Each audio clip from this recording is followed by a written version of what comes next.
The amendment is not adopted. The unfinished business is a request for a recorded vote on amendment number 12, printed in Part B of House Report 113-187 by the gentlewoman from Wisconsin, Ms. Moore, on which further proceedings were postponed and on which the noes prevailed by voice vote. The clerk will redesignate the amendment. Amendment number 12, printed in Part B of House Report number 113-187, offered by Ms. Moore of Wisconsin.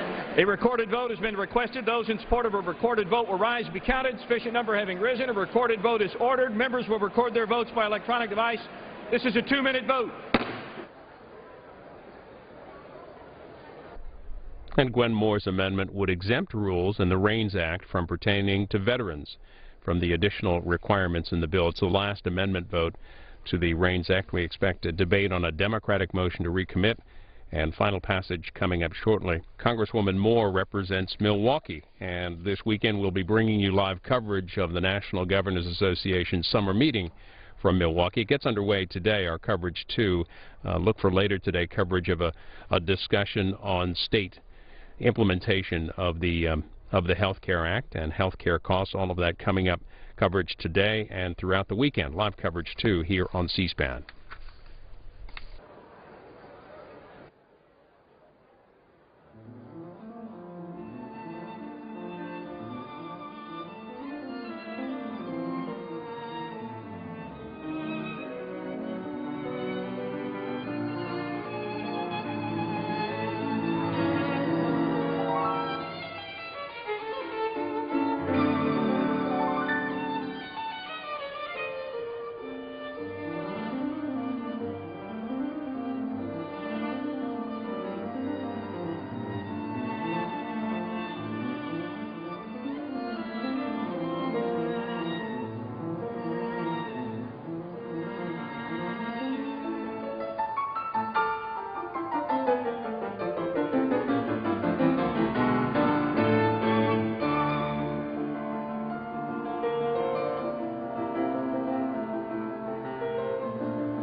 On this vote, the yeas are 190, the nays are 226. The amendment is not adopted.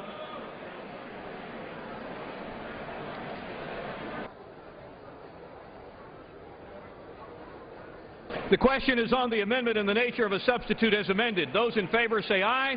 Those opposed, no. The ayes have it. The amendment is adopted. Accordingly, under the rule, the committee rises.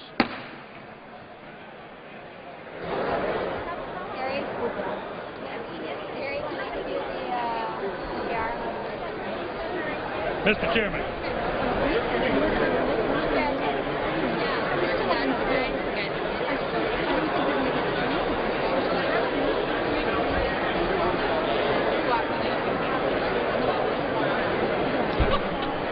The Chair of the Committee of the Whole House on the State of the Union reports that the committee has had under consideration the bill H.R. 367 and pursuant to House Resolution 322 reports the bill back to the House with an amendment adopted in the Committee of the Whole. Under the rule, the previous question is ordered. Is a separate vote demanded on the amendment to the amendment reported from the Committee of the Whole? If not, the question is on the adoption of the amendment in the nature of a substitute as amended. Those in favor say aye. Those opposed, no. The ayes have it. The amendment is agreed to. The question is on engrossment, third reading of the bill. Those in favor say aye. Those opposed say no. The ayes have it. Third reading. A bill to amend Chapter 8 of Title 5 United States Code to provide that major rules of the executive branch shall have no force or effect unless a joint resolution of approval is enacted into law. Order.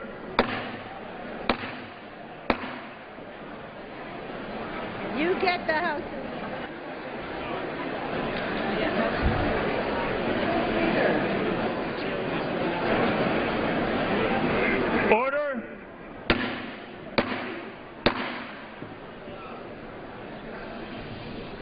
The chair will receive a message. Speaker, a message from the Senate. Mr. Speaker, Madam Secretary. I have been directed by the Senate to inform the House that the Senate has passed H.R. 2642, cited as the Federal Agriculture Reform and Risk Management Act of 2013, in which the concurrence of the House is requested. Thank you.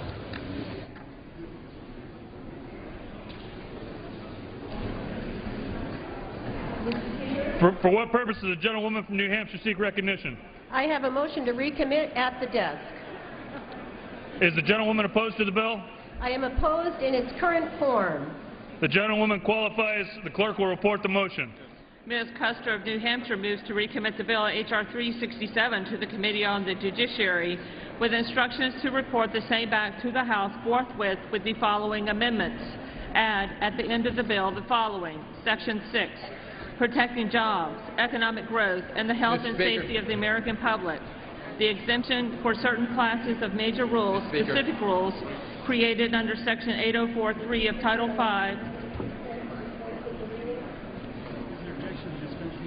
Is there objection to suspension of the reading? No objection. Without objection, the reading is dispensed. Thank you, Mr. Speaker. This is the final amendment to the bill, which will not kill the bill or send it back to the committee. If adopted, the bill will immediately proceed to final passage as amended. Mr. Speaker, we can all agree on the need for targeted regulatory relief. Too often, well-intentioned rules lead to harmful, unintended consequences for our constituents.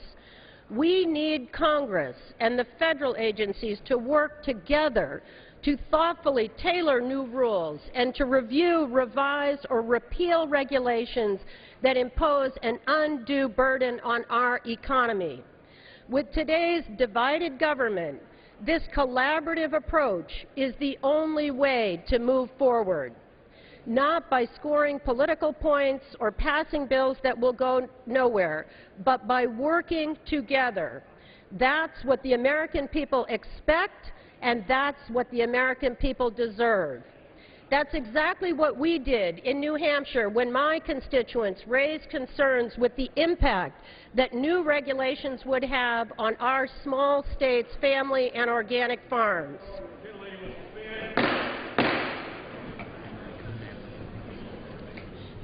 Thank you. As we speak, the Food and Drug Administration is developing new rules to improve the safety of our food supply, a goal that we can all support. But the FDA needs to work with Congress to ensure that these rules do not burden farmers with a one-size-fits-all mandate that does not make sense for New England farms.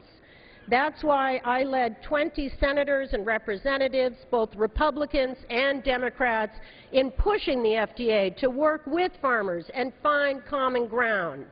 Because of our efforts, the agency will soon be holding a forum in New Hampshire to hear from local farmers about the way to improve these rules. That is the right approach. Bring people together from both parties to thoughtfully solve problems, not thoughtlessly obstructing reforms across the board. The bill we will soon vote on would hold progress hostage by requiring additional acts of Congress for new major rules, even though this Congress has seen more gridlock than almost any other. After partisanship led to the doubling of student loan rates on the 1st of July, it took a full month for this Congress to provide students and middle-class families with the relief that they deserved. Do we want to subject economic opportunity for the middle class to that same partisan gridlock? What about Medicare protection for our seniors? What about the health and safety of our veterans? What about the safety and well-being of our children? No, we certainly do not. We don't need more gridlock. We need bipartisan solutions, and that's why I am offering my amendment, which would exempt rules from this bill if they would advance the priorities that we can all support: creating jobs and economic growth, reducing the deficit and long-term debt, protecting the health and safety of America's children, our seniors, and our veterans. Surely we can all agree that reforms to advance these priorities should not face additional hurdles in Congress. I urge support for my amendment to improve this bill and ensure that it does not harm job creation, economic growth, the health and well-being of our constituents, or other bipartisan policies that we can all agree upon. Thank you, Mr. Speaker, and I yield back the balance of my time. For what purpose does the gentleman from Virginia rise? I rise in opposition to the motion to recommit. Gentleman is recognized for 5 minutes. Will the House will be in order.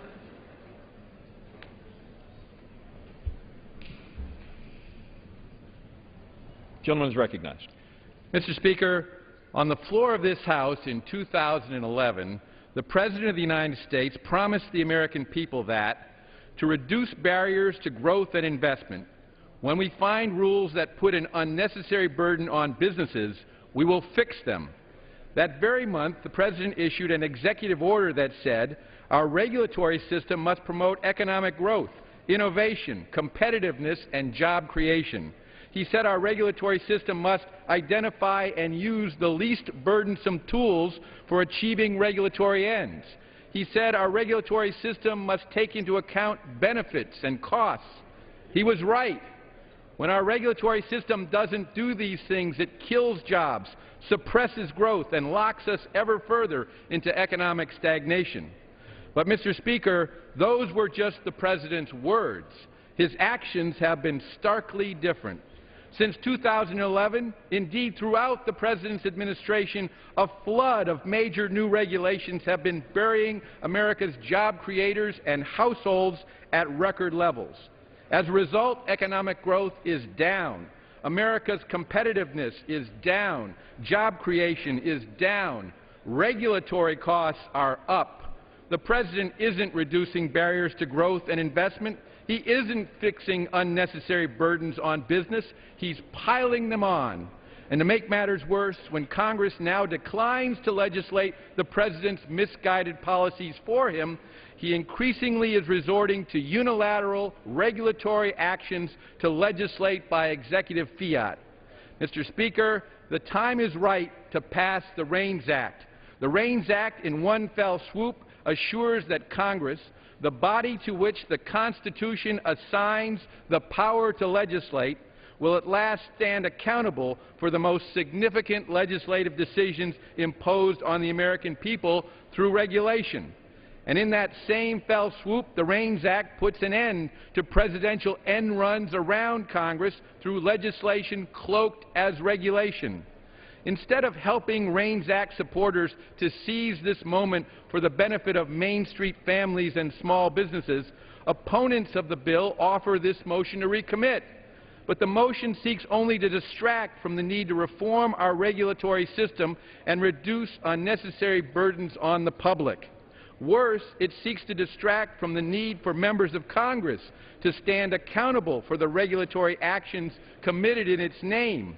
I ask my colleagues, why should any member of Congress be afraid to stand accountable for the most costly legislative decisions that the government imposes on the American people? This motion to recommit represents the politics of diversion and division.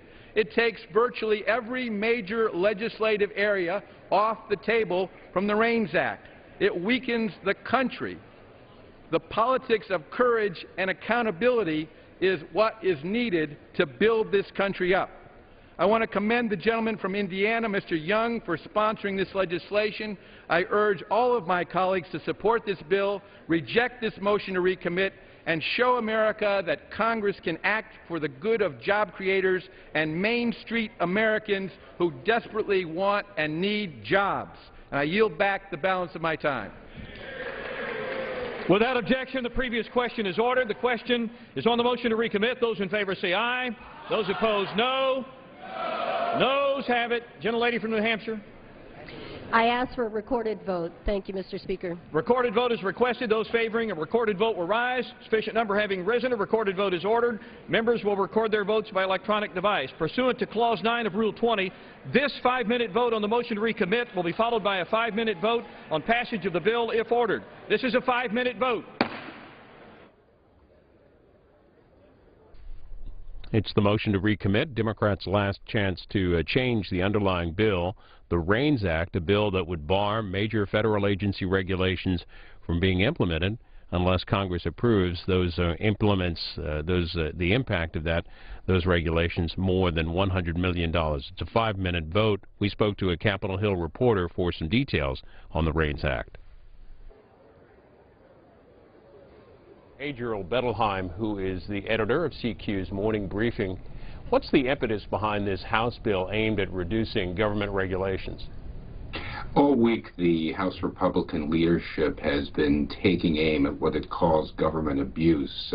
They're trying to give members some talking points as they go back to their districts for the August recess, try to whip up some of the anti-Washington fervor that they believe appeals to their base. So there's a package of about 8 bills that they've been passing that in one way or another take aim either at federal workers who've been behaving badly or do things that are perceived as helping average citizens feel more empowered. Who are some of the bill's key opponents, and what are we hearing in their on-floor messaging? Well, the White House would be the most prominent opponent. They slapped a veto threat on this, saying it's an unprecedented restriction of government rulemaking that has no justification. And of course, most of the congressional Democrats are against it, and it's very unlikely that the Democratic-controlled Senate would pick up such a bill.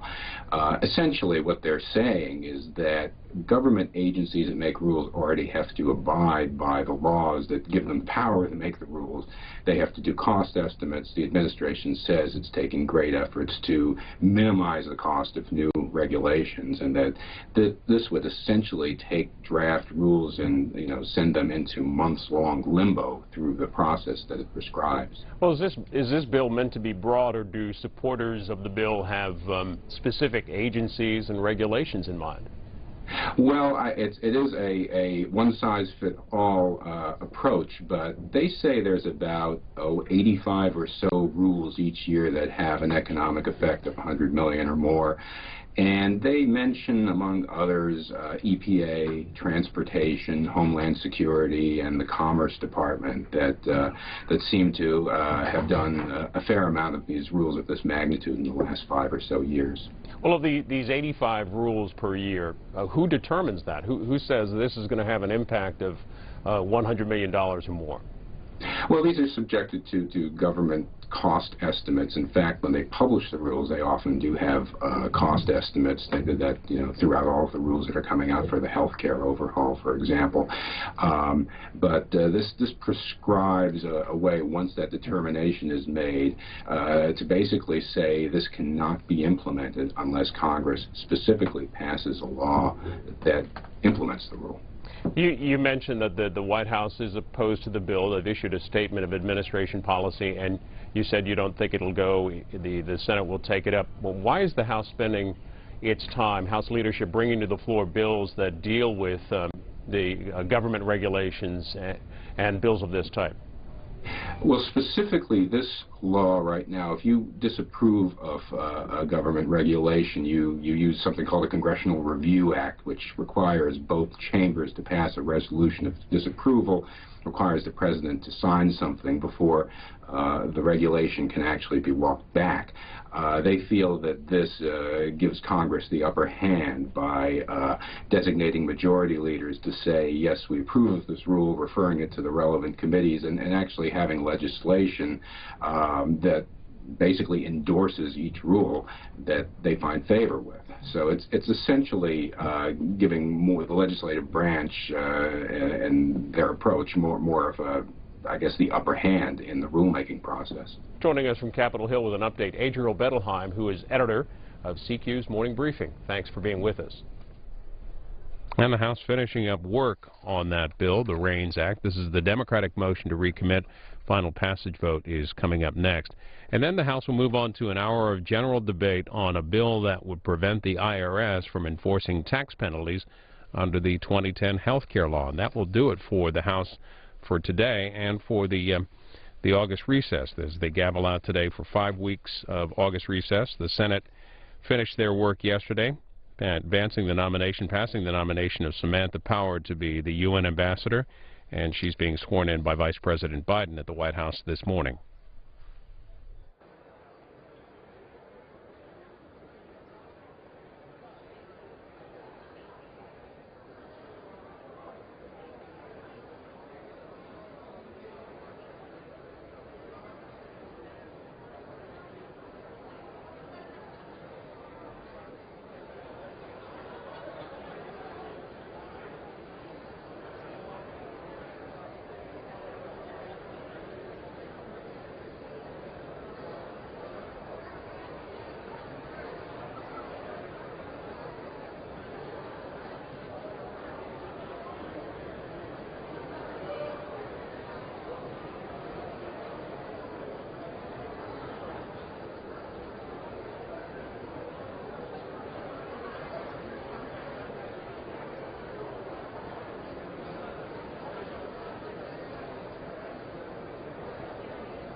Vote. The yeas are 185. The nays are 229. The motion is not adopted. The question is on passage of the bill. Those in favor say aye.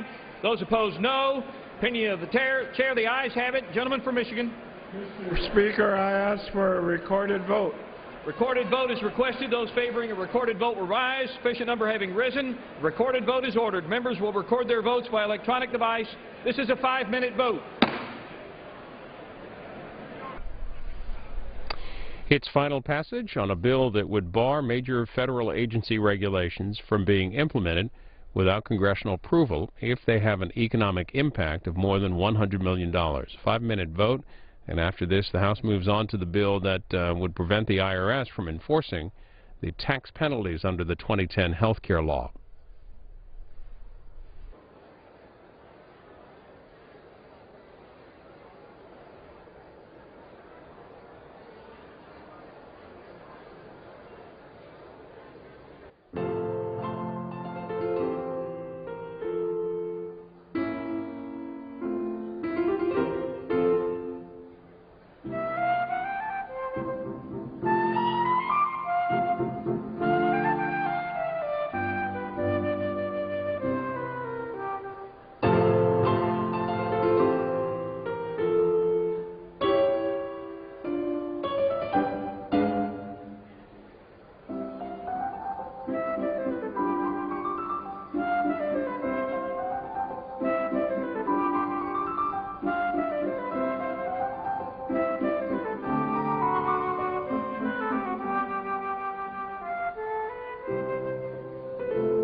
On this vote, the yeas are 232, the nays are 183.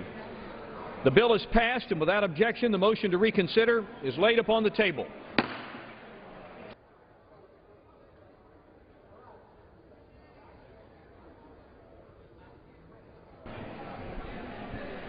Say again. Okay. For what purpose does the gentlelady from Hawaii seek recognition?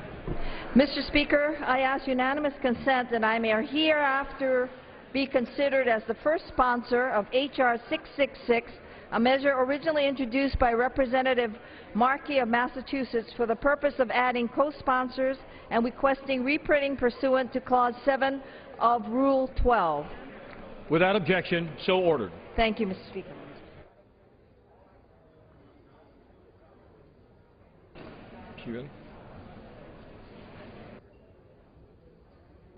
For what purpose does the gentlelady from Indiana seek recognition?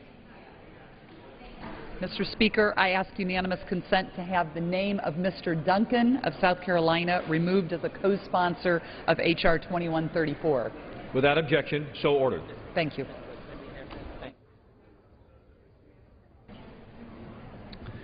For what purpose does the gentleman from California seek recognition? I ask unanimous consent that the Committee on Foreign Affairs be discharged from further consideration of House Resolution 222 and ask for an immediate consideration in the House. The clerk will report the title of the resolution.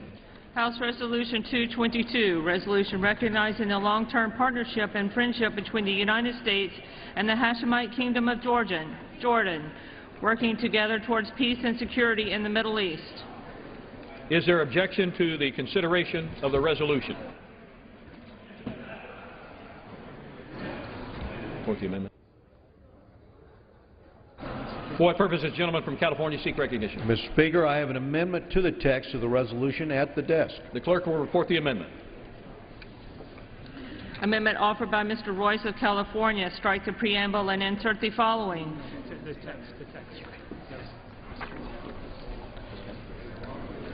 Strike out all after the resolving clause and insert the following. To dispense with the reading, Mr. Speaker. Without objection.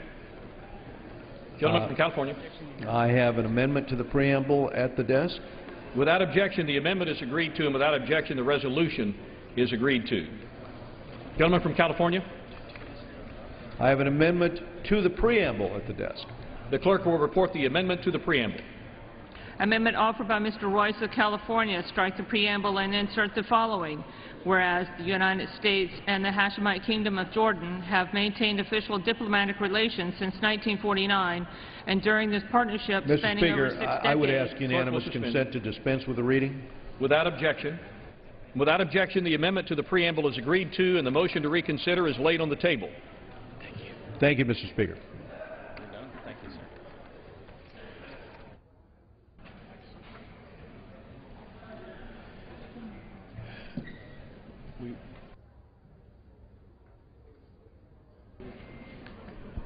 We ready?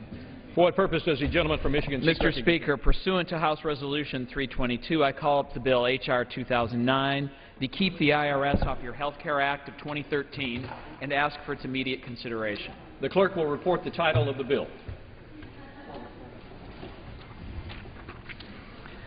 H.R. 2009, a bill to prohibit the Secretary of the Treasury from enforcing the Patient Protection and Affordable Care Act and the Health Care and Education Reconciliation Act of 2010. Pursuant to House Resolution 322, the bill is considered read. Gentleman from Michigan, Mr. Camp, and the gentleman from Michigan, Mr. Levin. Each will control 30 minutes. The chair recognizes the gentleman from Michigan, Mr. Camp. Mr. Speaker, I ask unanimous consent that all members have 5 legislative days in which to revise and extend their remarks and to include extraneous material on H.R. 2009. Without objection. And, Mr. Speaker, I yield myself such time as I may consume. The gentleman is recognized. Mr. Speaker, I come to the floor today in support of H.R. 2009, legislation that will prevent the IRS from getting involved in Americans' health care. The IRS is already out of control, abusing its power to tax and audit the activities of honest, hardworking Americans.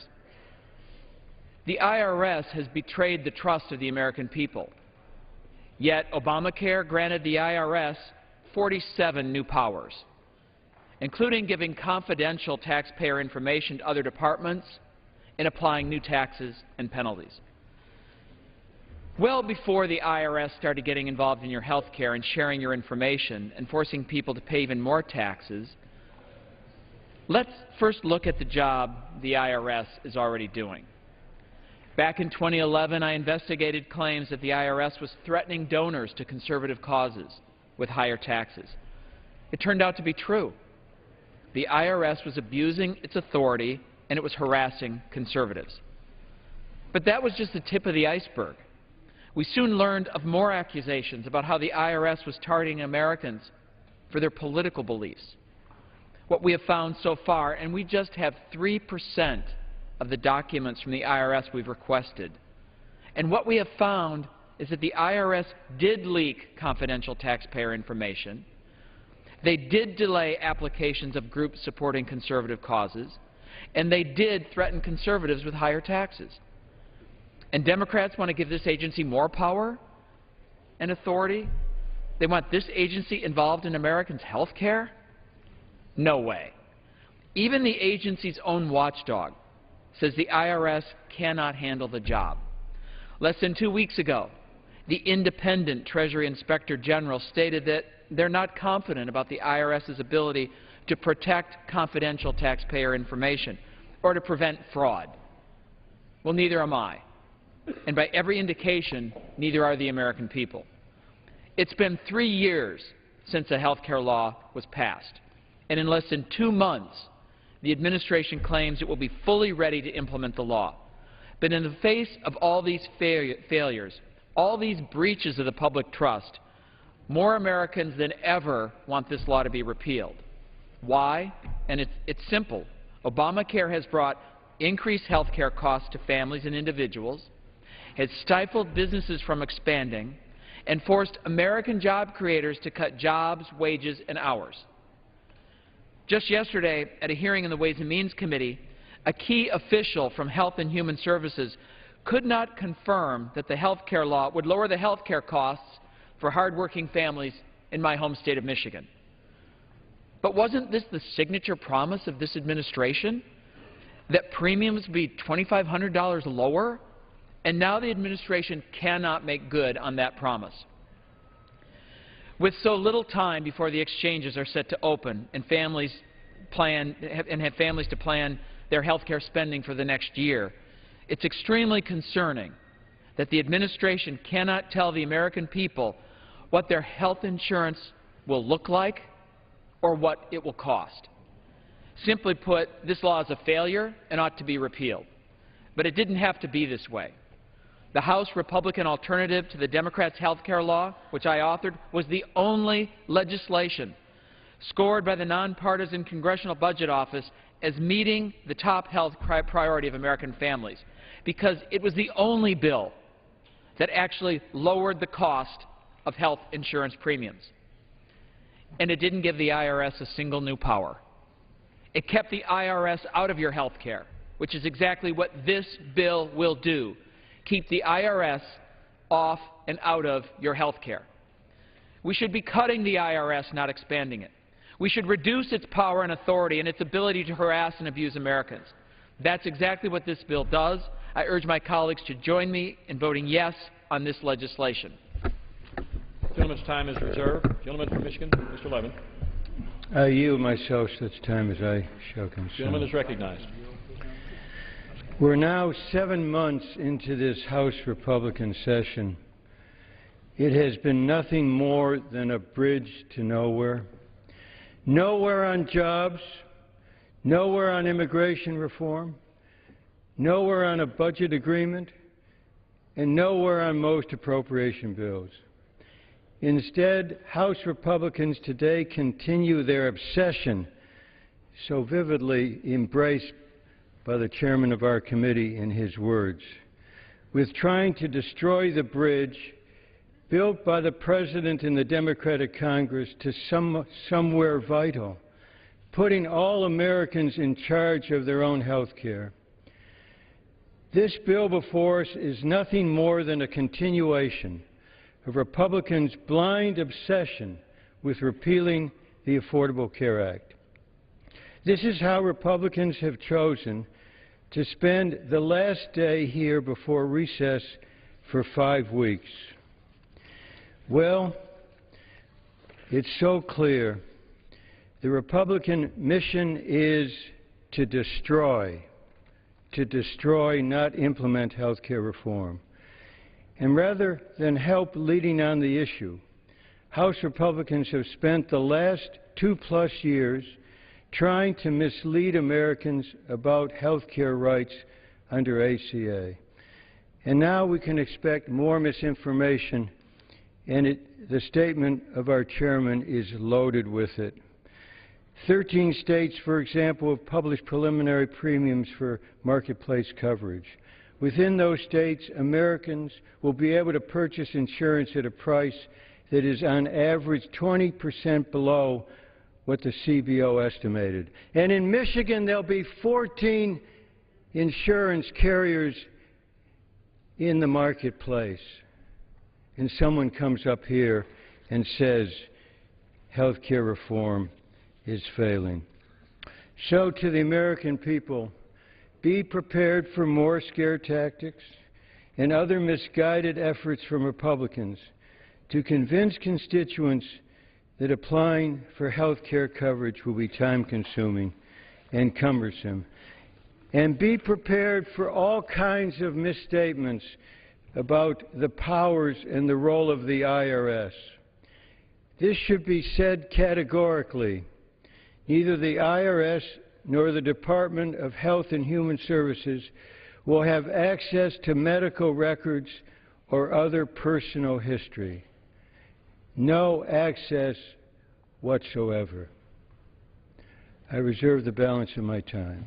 Gentleman's time is reserved. Gentleman from Michigan, Mr. Camp. Thank you, Mr. Speaker. At this time, I yield such time as he may consume to the distinguished member of the Ways and Means Committee, the gentleman from Georgia, Dr. Price, and I also ask unanimous consent that the gentleman from Georgia control the remainder of my time. Without objection. Of the time. Thank you. Gentleman from Georgia is recognized.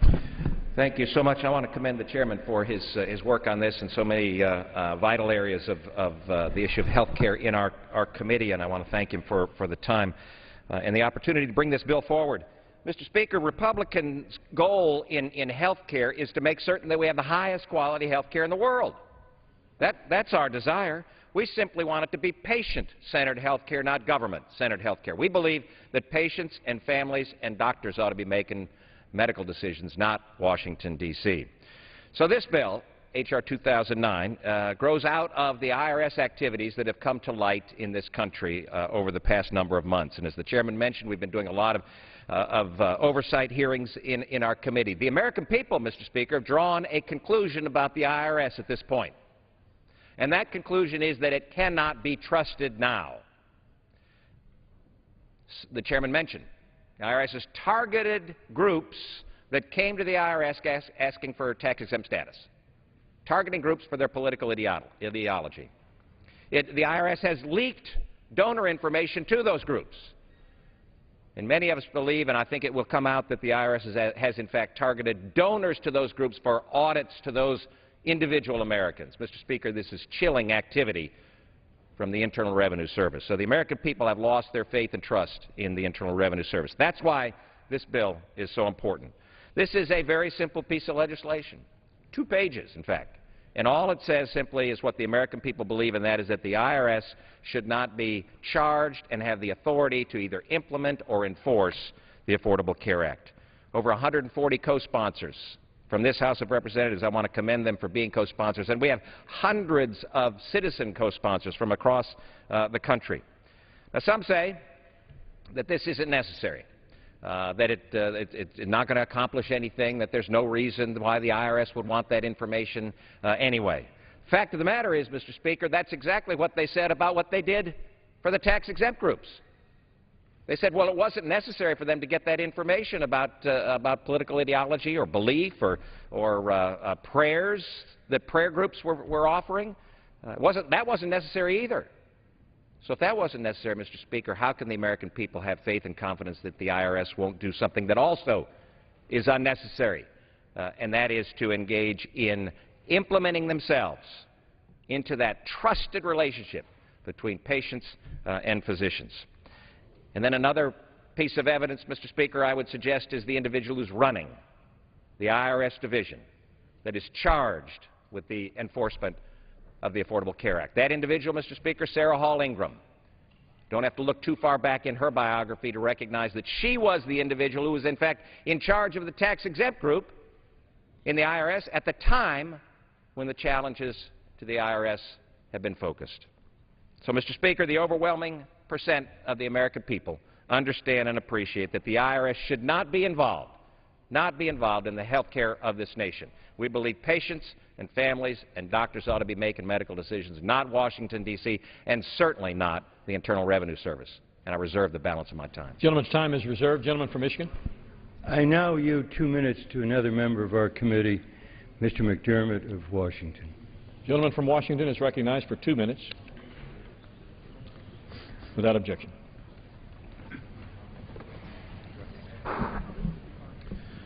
Mr. Speaker, I would remind my distinguished colleague from Georgia of a story in the Bible about a king who was very famous, and one day he noticed on the wall some writing. And he had someone come in and interpret for him, and the writing said, "Your days are numbered upon the earth." Now, your days are numbered on this issue. You have 59 more days. I'm sure you can bring up a bill every single day to try and repeal it. The Speaker's announced there'll be 2 more. But it will not work. This is going to be the law on 1 October, and it's going to go into effect. The Supreme Court has spoken. The Speaker's actually said it's the law of the land. And yet we see this hopeless strategy. And it's worse than hopeless. It's weak and it's mean. Because what you're saying is you want to take away from people what they already have. Guaranteed issue, coverage for their kids to age 26, and lifetime limits are gone. All of that you want to take away. Now, have a great break, because you're going to go back to your districts and explain for 30 or 38 days why you will not provide health care coverage for the people of America. I hear there's a bill, a mythical bill, with 141 signatures. The Republicans have been running the Ways and Means Committee for 16 out of the last 18 years, and we have never had a bill put in front of us for a vote. It's never been through the Rules Committee. It's never been out to the floor. You have no plan. You have a piece of paper that you wave around, but you won't go out and defend it. The President came and put a bill out here, and we passed it, and we're defending it, and it's going to go into effect and provide what all Americans want: security if they get sick. They want to know they'll be covered. They want to know they won't be bankrupted. Vote no again today, and we'll be back after the break for a few more no votes. Gentleman's time has expired. Members are also advised to direct their comments to the chair, respectfully. Gentleman from Georgia. Thank you, Mr. Speaker. I ask unanimous consent that a letter from the Senior Coalition in support of H.R. 2009 be inserted into the record. Without objection. I'm pleased to yield a minute and a half to the gentleman from Texas, Mr. Carter. Gentleman from Texas recognized for 90 seconds. I thank the gentleman for yielding, and I thank him for bringing forward this bill. I'd be willing to bet if you took a poll in any household in America and said, who do you trust, the IRS or your doctor? Doctors would overwhelmingly be trusted. IRS would be overwhelmingly distrusted. I don't understand when we actually pass laws in this Congress restricting the access to health care information and putting severe penalties on our health care providers for releasing health care information. And these HIPAA laws, and they've been around for a while now, I'd say, but then we write a bill that turns the entire health care systems administration over to the one agency that the American people hate more than any other agency. Now, some of the Democrats like it because they like to get other people's money and spend it. But the reality is the IRS is not trusted, wasn't trusted before the events that have been described here today. Today they are totally distrusted. In fact, they are totally feared by what they can do to the private lives of American citizens. This bill speaks for the American people, and they say, don't let the IRS get their hands on our health care. They will destroy us. Remember, they're the one agency that doesn't have to meet a burden of proof.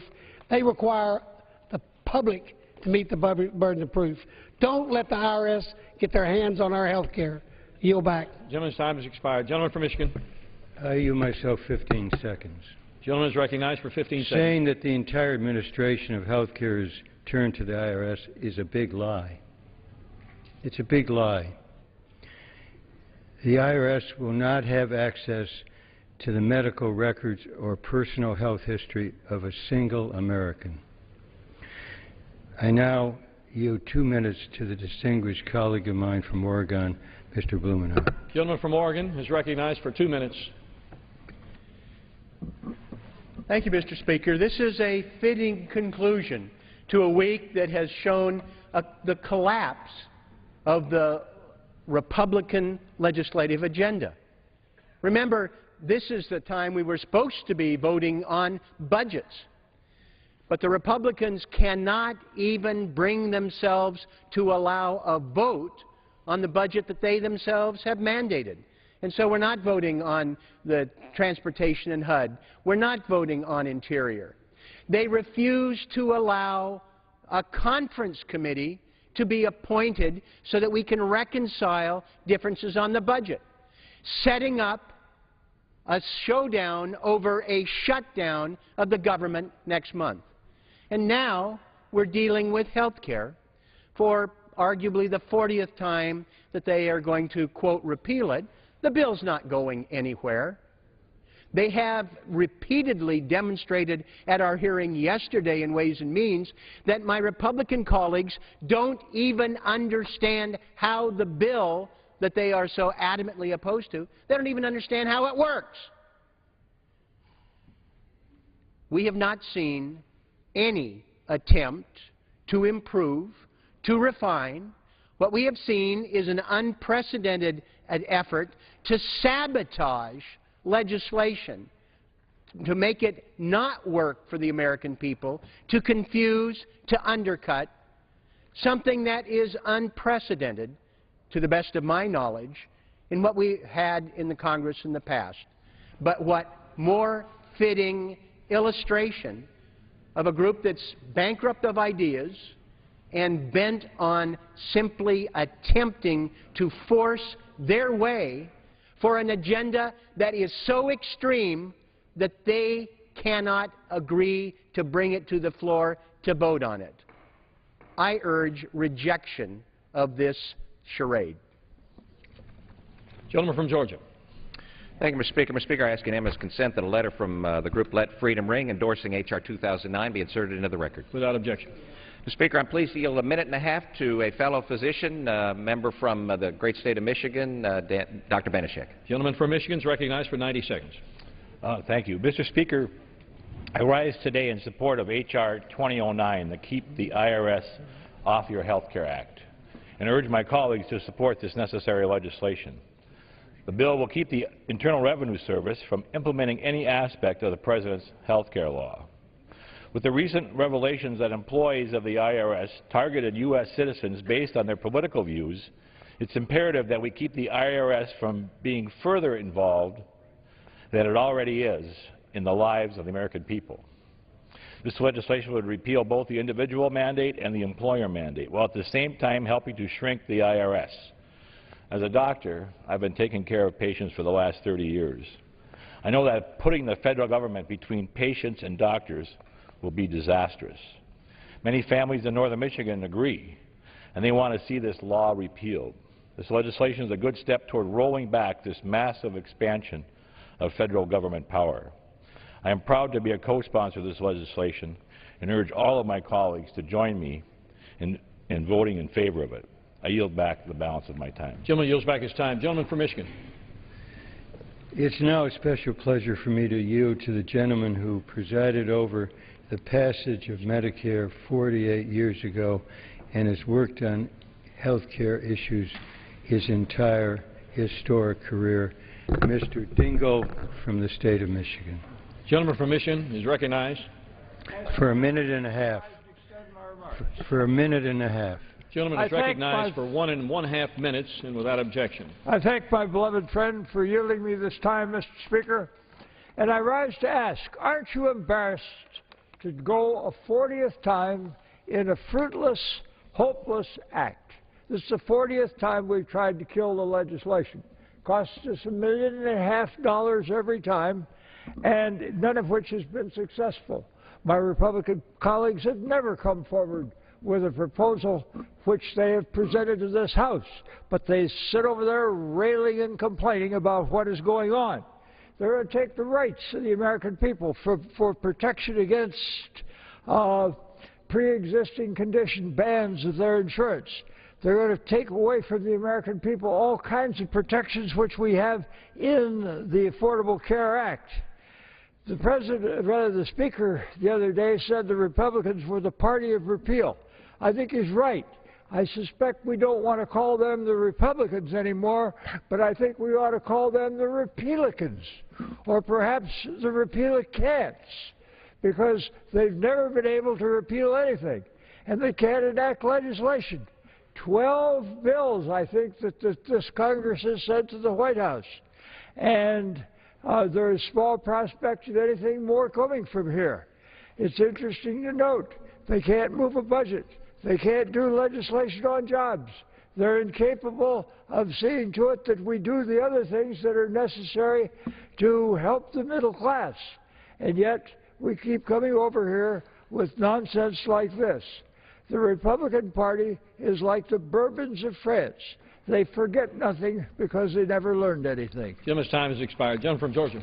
Thank you, Mr. Speaker. I ask unanimous consent that a letter from the group Americans for Prosperity endorsing H.R. 2009 be inserted in the record. Without objection. Mr. Speaker, I'm pleased to yield a minute and a half to a gentleman who's a member of the Appropriations Committee, a fellow who has led on this issue for his entire career, the gentleman from Texas, Mr. Culberson. Gentleman from Texas is recognized for 1.5 minutes. Thank you, Mr. Speaker, and I appreciate very much the gentleman from Georgia filing this important legislation. I feel my day is not complete if we don't get a chance to vote to cut spending and abolish Obamacare. We were sent here by our constituents to protect the Treasury and do everything we can to keep the government out of their lives and out of their pockets. Yet Obamacare contains more than 20 tax increases and gives the IRS unprecedented authority to collect personal health information from more than 300 million Americans. Obamacare requires all insurance companies to report to the IRS the name, address, identification number, and type of insurance policy purchased by every customer, along with a determination of whether or not the insurance was, quote, government approved. I'm very proud to be a co-author of Dr. Price's legislation that will prohibit the IRS from collecting our personal health care information. The IRS has proven they cannot be trusted by targeting organizations based on their political affiliation. Now, since the IRS has admitted this, I've heard from so many constituents who are members of patriotic organizations. They stepped up for the first time in their lives to get involved in politics and organizations like the Texas Tea Party, the Katy Tea Party, the King Street Patriots, and for standing up as patriots and trying to do the right thing for the right reasons. They were targeted by the IRS and harassed. Today, the IRS is spending 80% of its budget trying to implement Obamacare. And Treasury Secretary Jack Lew recently testified the IRS has approximately 700 full-time staff working on Obamacare implementation. And now the IRS wants to hire an additional 2,000 bureaucrats to continue to implement Obamacare. I urge my colleagues to support this important bill, and I yield back the balance of my time. Gentleman from Michigan. I now yield 2 minutes to a gentleman from New Jersey who has been a leader on this issue, Mr. Andrews. Gentleman from New Jersey is recognized for 2 minutes. I ask unanimous consent to revise and extend my remarks. Without objection. Gentleman is recognized. Thank you. Colleagues, somewhere in America today, a family's going to get the devastating news you all dread about your children. They're going to hear that that lump in their daughter's stomach is cancer. And they're going to go home and they're going to have all the agony and all the suffering and all the unthinkable thoughts parents would have in that situation. But they're going to be faced with another problem because they have no health insurance. Both the mom and the dad work. They make about $40,000 a year between the two of them. They don't get coverage at work and they can't afford health insurance. So their agony is not just worried about the health of their child. They're worried about the fact that if they give the child the care that she needs, they'll lose everything they have and wind up in bankruptcy court. The Affordable Care Act says to that couple that starting January 1st, for about $40 a week, they can have health insurance coverage as good as members of Congress do. That's what the Affordable Care Act says. This bill repeals that for that family. Those who are prepared to vote for this bill should also be prepared to answer the following question. If you want to say to that family that their concern isn't important enough, what's your plan? What's your answer to them? Now, we'll hear that people have introduced bills and sent around letters. Here's the facts. It's been almost 1,000 days that the Republican Party has been back in control of the House of Representatives. The number of bills they have voted on to replace this law is 0. 0. 40 times to repeal it, 0 times to replace it. This debate is not about Republicans and Democrats. It's about that family with that daughter that has no health insurance if you repeal this law and pass this bill. This is no plan. This is no responsibility, and this is no way to deal with the concerns of middle-class Americans. Vote no. Time of the gentleman has expired. The gentleman from Georgia. Thank you, Mr. Speaker. I ask unanimous consent to insert into the record a letter of support for H.R. 2009 from the organization Restore America's Voice. Without objection, it will be part of the record. Mr. Speaker, I'm pleased to yield 1 minute to the Majority Leader of the House of Representatives, the gentleman from Virginia, Mr. Cantor. The gentleman from Virginia, the Majority Leader, is recognized for 1 minute.